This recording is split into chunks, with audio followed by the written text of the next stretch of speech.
আপনাদের বিষয়। আমি আপনাদেরকে একবারের জন্য বলবো না যে আপনারা রাস্তা দিয়ে করতে যান। আপনাদের প্রতি আমাদের পূর্ণ আস্থা, পূর্ণ সমর্থন। আপনারা যখন যমুনাতে গিয়েছেন, আমি আপনাদেরকে যে কথা দিয়েছি, আমি শতভাগ না রাখতে পারলেও আমি তড়িৎ গতিতে সেগুলো ব্যবস্থা নিয়েছি। আপনাদের কিন্তু এখন কিন্তু গেজেট হচ্ছে এবং এককালীন বিভিন্ন এবিসি ক্যাটাগরি টাকা দেওয়ার আমি আমি আপনাদের কাছে আংশিক তথ্য রয়েছে, আপনাদের কাছে পূর্ণাঙ্গ তথ্য নাই। আপনাদের পূর্ণাঙ্গ তথ্যের উপরে আপনাদের আস্থা রাখতে হবে। আপনারা আমার প্রতি রাগ করতে পারেন, আমি আপনাদের ভাই, আমার প্রতি আপনাদের অধিকার আছে। আপনারা আমার প্রতি ক্ষোভ দেখাতে পারেন। আমি কোনো মন্ত্রী না, আমি কোনো সরকারি সুবিধাভোগী কেউ না। সুতরাং ভাই হিসাবে আপনার প্রতি আমার অভিযোগ থাকতে পারে, আমার প্রতি আপনার রাগ থাকতে পারে, অনুযোগ থাকতে পারে। আবার দিন শেষে আমরা কিন্তু আবার একসাথে কিন্তু আন্দোলন করি। সেই জায়গা থেকে আমি আমার মতামত জানিয়েছি। গতকাল সরকার যে সিদ্ধান্ত দিয়েছে, এই সিদ্ধান্ত নিয়ে আমাদের পর্যালোচনা দুইটা।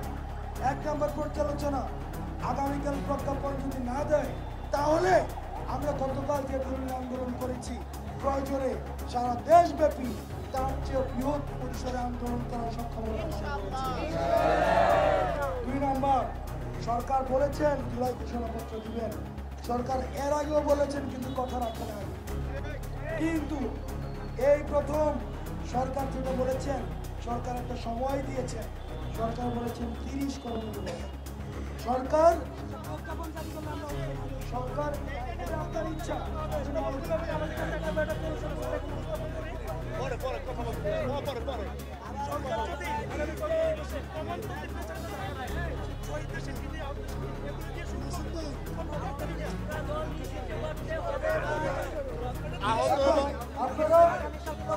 আপনারা আমি আমার কথা শোনেন। 30 কর্মদিবসের কারণ, হ্যাঁ 30 এখানে আহতদের অংশীদারিত্ব রয়েছে, শহীদ পরিবারের অংশীদারিত্ব রয়েছে। এখানে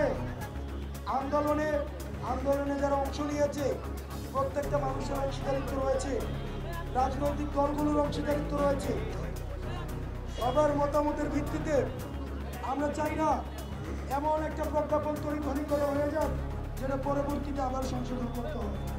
সেটির জন্য আমরা সরকারের যেহেতু 30 দিন লিস্ট থেকে বলেছে, সেটির জন্য আমরা সরকারের এই 30 দিনের কথা আমরা মেনে নিয়েছি। এবং আপনারা যদি না মানেন, তাইলে সেখানে আপনারা এখানে অবস্থান করবেন। আপনাদের যদি মনে হয় যে না আপনারা এটা মানেন না, আপনারা এখানে অবস্থান করেন, আমি আপনাদেরকে বলবো না। আমি আন্দোলনের একজন অংশীজন হিসেবে আমি আমার অবস্থানটাকে আপনাদের কাছে স্পষ্ট করে দিয়েছি। আসসালামু আলাইকুম।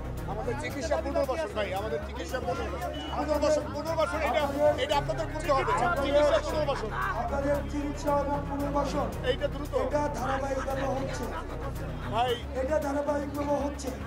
আপনাদেরকে জুন থেকে আপনাদের ক্যাটাগরি ওয়াইজ টাকা দেওয়া হচ্ছে।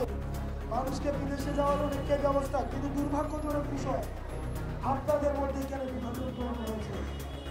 আমি গত কিছুদিন আগে যমুনাতে আমি চক্ষু হসপিটাল এবং নিউজ সায়েন্সে গিয়েছি। আপনাদের মধ্যে কিছু স্বার্থান্বেষী মানুষ নিজেদের কারণে বৃহৎ স্বার্থকে উপেক্ষিত করেছে। সেই জায়গা থেকে দিন শেষে সবগুলোর উঠতে উঠে এই কাজগুলো কিন্তু চলমান রয়েছে। এখন আপনাদের ইচ্ছা, আপনারা যদি এখান থেকে না যান, আমি আপনাদেরকে বলবো গতকাল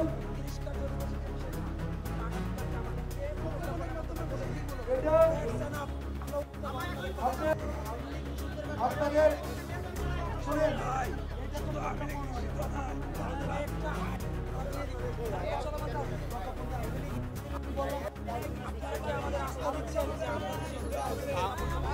আমরা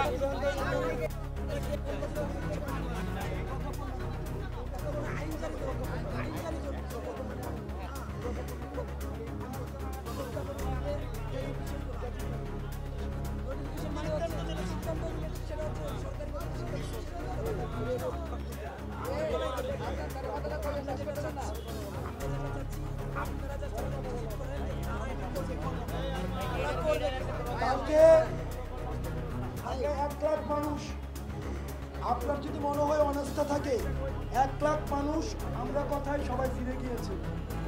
যদি কাজ না হয় আবার রাস্তায় আসবে। এখন আপনার যদি মনে হয় যে আপনি কথায় রাখবেন না, তাহলে আপনি থাকেন, আমি না করলে আপনাকে যাই। ভাই আমাদের মধ্যে দুষ্কৃতিকারী কেউ থাকলে এদেরকে ছাঁটাই করেন। আর আমাদের চিকিৎসা এবং পুনর্বাসনটা, আমাদের চিকিৎসা এবং পুনর্বাসনটা আপনি একটু দ্রুত এই একটু বলে দেন হাসান ভাই। চিকিৎসা এবং পুনর্বাসন চিকিৎসা এবং পুনর্বাসন এইটা আমাদের লাগবে এই মুহূর্তে।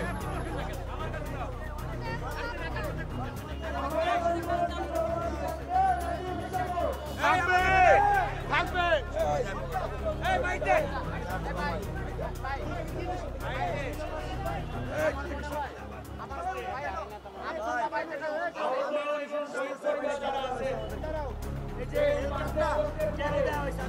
আমরা এসব বিষয় মানি না ভাই, আমাদের